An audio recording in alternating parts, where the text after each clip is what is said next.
Hi everyone, my name is Xiaochen. I'm glad to present our work. Let's dive right into it.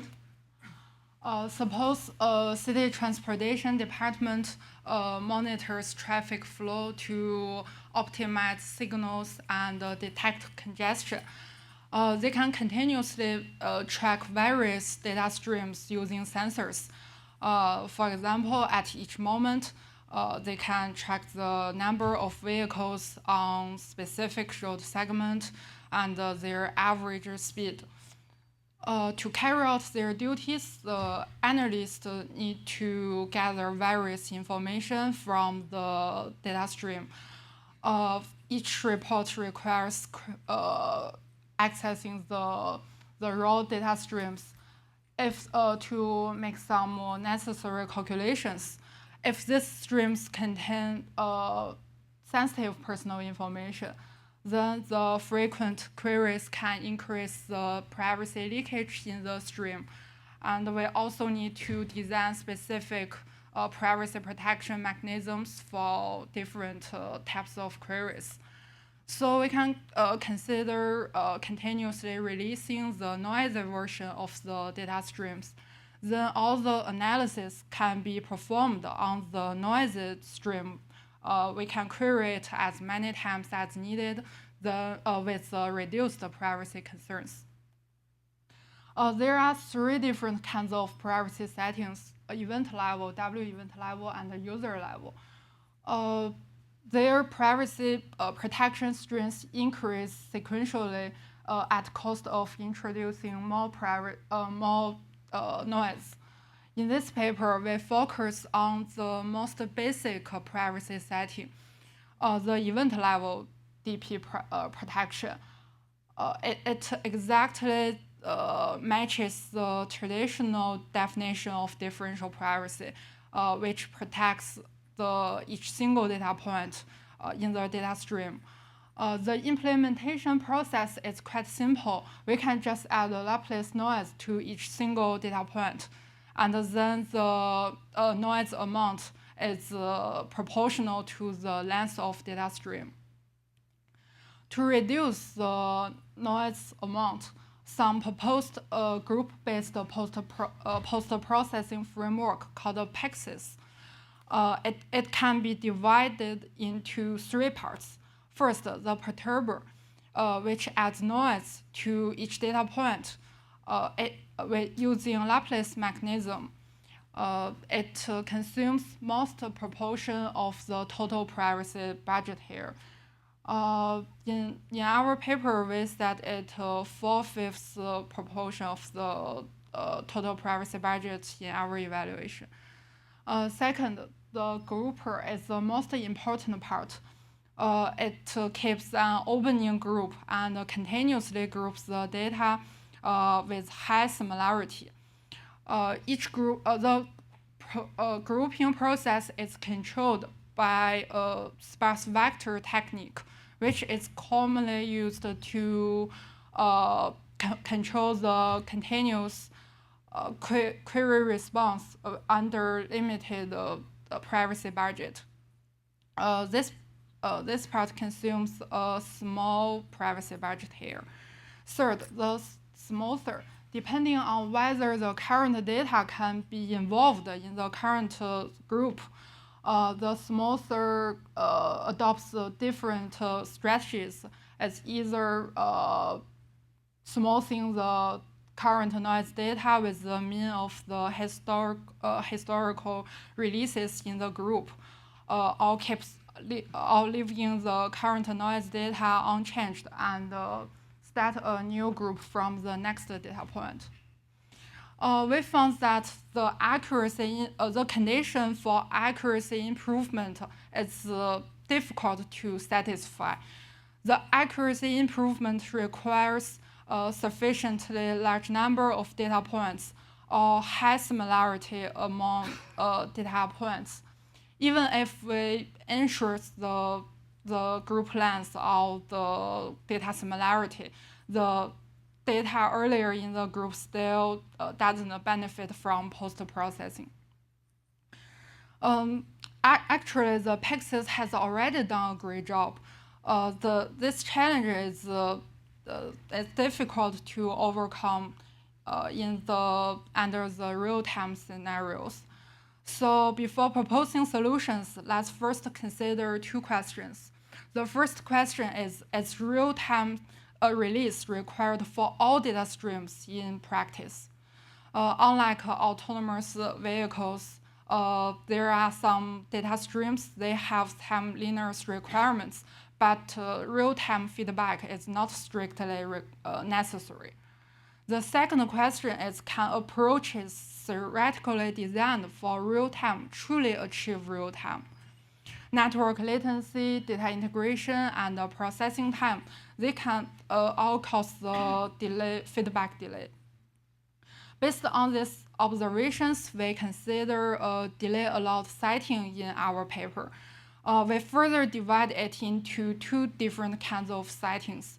The batch setting treats all the data during the delay time as a batch, and we can smooth the data within a batch together, and they still maintain a temporal relationship. The sliding window setting assumes that when processing each data, we can look ahead at the next W data point. We aim to explore whether in this delay allowed setting we can overcome the challenges met by PEXs. Let's start by exploring a new approach in batch setting. We continue the idea of grouping the data based on data similarity. In a data batch, the data within the same group do not necessarily occur at the consecutive time steps here. We can keep multiple groups open simultaneously rather than just one. It can increase the group length. Like PEGSIS, the group here is still controlled by an SVT. The difference here is that each data point participates in multiple SVT judgments. So we prove that when we allocate the privacy budget of epsilon over 2W minus 1, can ensure the entire grouping process satisfy epsilon differential privacy. Although the noise sensitivity increase, but our evaluation shows that this strategy can still have achieved better performance when the delay time is not too short. Considering that the sequential closed data tends to be similar, so we divide the data domain into several buckets, and we independently and randomly map each data point into the nearest bucket. In this way, we can reduce the impact of any single data point. This method is the performance of this method rely on the granularity of the bucket partitioning, which is depends on the specific stream distribution. We provide an approximate error bound related to this bucket size in our paper. And in our evaluation, we set it to a constant value of 100, and we found that it can achieve sufficient accuracy improvement for various experimental streams. Next, we shift our focus to the sliding window setting. We perform the post-processing by ensuring that the sequential consistency of the noisy data. For each noisy data, we adjust it based on the order relationship recorded by its previous W data points. Each data point here essentially takes part in two SVT control flows, and each SVT has at most W positive outputs. So we prove that allocate privacy budget of epsilon over 2W can ensure the epsilon differential privacy. This method is not sensitive to the length of delay time. So when the delay time is short, it can achieve better performance than the group-based method. With a small delay, we can also add noise only once to the data summation, of the a group and the bucket. It can also really reduce the noise amount, and we can also evaluate the optimal truncation point with to reduce the noise sensitivity using report noise max.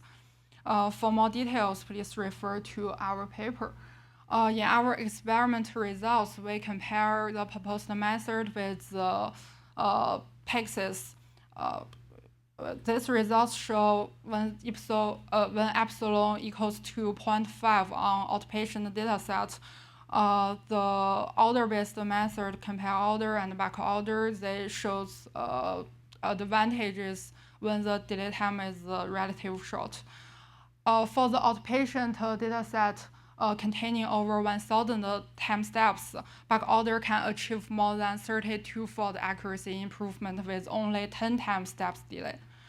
We also compare the method with the state-of-the-art real-time method from user level and W event level setting. We adapt them to the event level setting. We can find the proposed methods still shows accuracy advantage over them with only 10 time steps delay.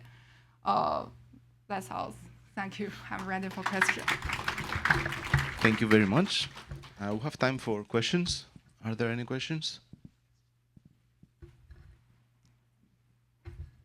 So I just have a quick question about the how you assign the data to different buckets. So you said something like assign them to the nearest bucket. So what do you what do you mean by the nearest bucket? Do you have a distance or? Actually, there's a data domain of the whole data set, and we participate it into several buckets with the same size. And then each data can be located in exactly the true Gotcha. bucket. But we use some, for example, the GR mechanism. We will map it to another bucket with some probability to ensure the differential privacy guarantee. Gotcha. Yeah. Thank you. Any other questions? You can also walk up to the mic here. No more questions? Okay, then let's thank the speaker again.